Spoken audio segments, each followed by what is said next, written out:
They will say we have a victim mindset. They will say black Americans have a victim mindset, right?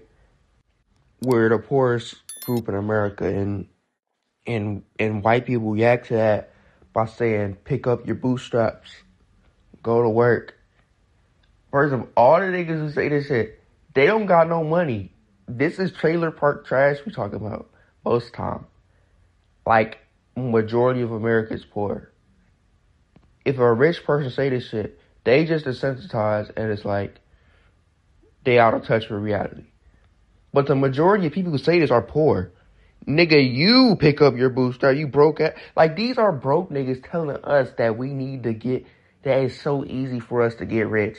That it's so easy to get money. Nigga, if it's easy to get money, you would have it too.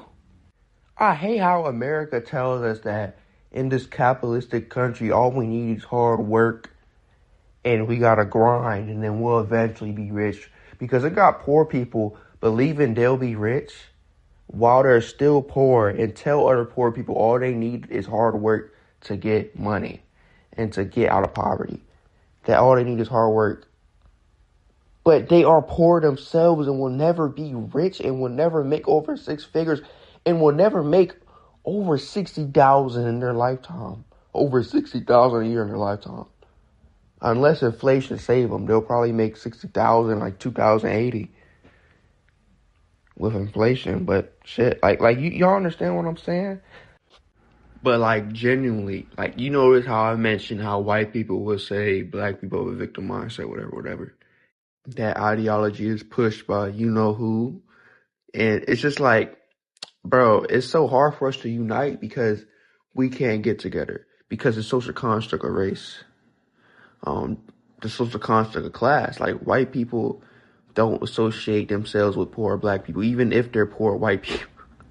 So like a poor white person would see themselves as above a poor black person, a poor Hispanic person, a poor Asian American, a poor, like, you know what I'm saying? So it's like, they don't associate themselves with the poor, so they're going to vote against the poor because they think they're going to be rich.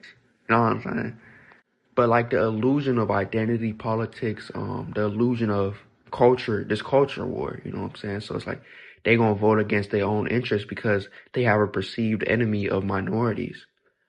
The Trump administration, the elites are telling us that they're telling white people that minorities are their enemy. They're telling poor white people, the majority of America, by the way, they're telling them that we are the enemy. We're fighting amongst ourselves instead of attacking the real enemy. They are the enemy. The billionaires are our enemy. They're the ones who hold our resources. They're the ones who pin us against each other for us not to be able to wake up and realize the real problem. You know what I'm saying? They distract us with culture wars and identity politics and and listen, bro. It's so hard for us to reach class consciousness literally because of this, and I'm gonna bring up another idea soon to end the video off. But like, listen, y'all. I know I was making fun of the poor whites, one of my favorite things to do because they hold us back. Like they hold America back. Like poor whites, they're literally the reason that Trump is elected. So it's like poor whites are the people holding America back. So I had to get at them first, but I gotta all white people, all non-blacks click on the video. I gotta speak to black people for a second. Bro, we all like when we get into this pro-black ideology, it blinds us from class consciousness. So we'll put being black over being poor, when in reality, our politics should be class first, black second. Because I saw this black person make an argument that what he was like, what will Zoran Mandami do for black people? What will Kamala Harris do for black people? And I'm gonna speak about the 2024 election. That question posed to Kamala Harris, what will Kamala do for the black population?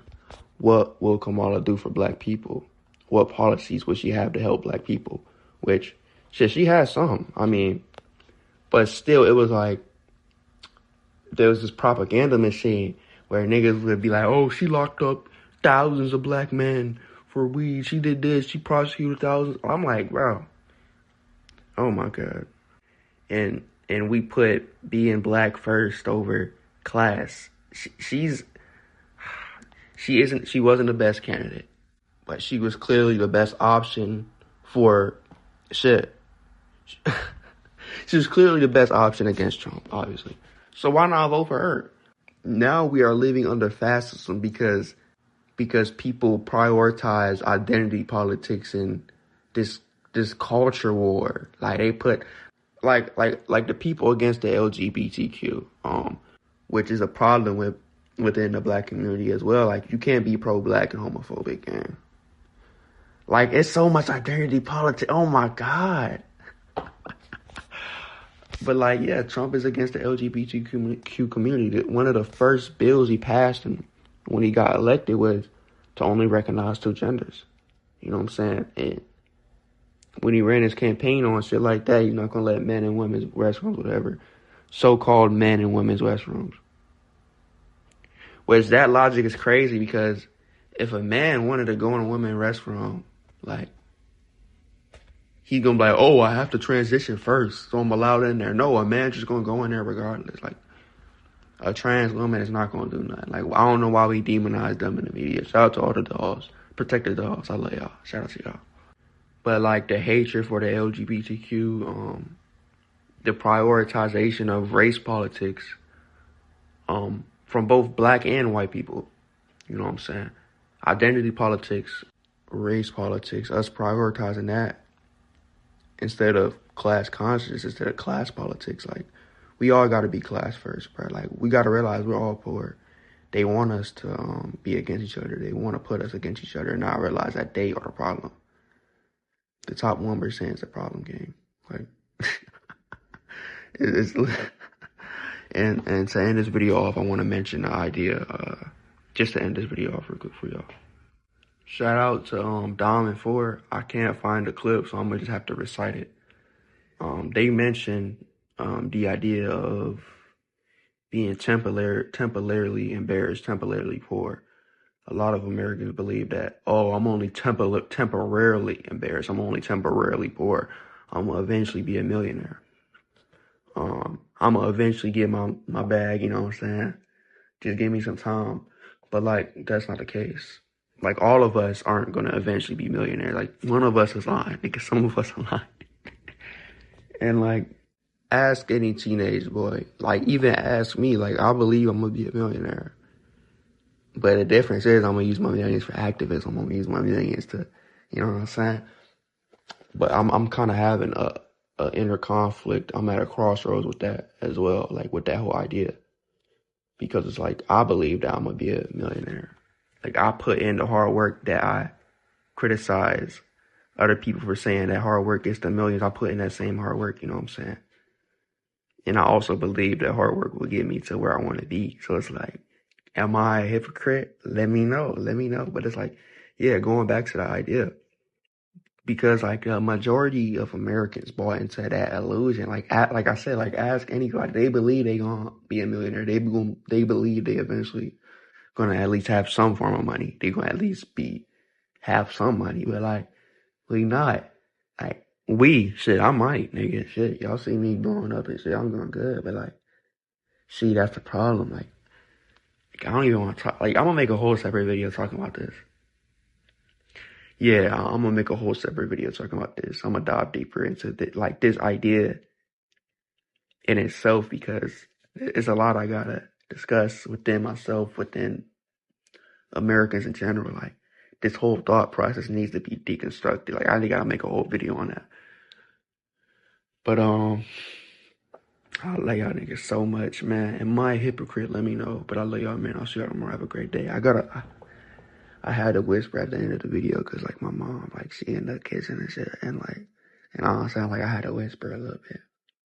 But I love y'all niggas so much. I'll see y'all tomorrow for real. Yo, stop playing. Stop playing. Subscribe to the YouTube, bro. Stop playing, nigga. Subscribe, nigga.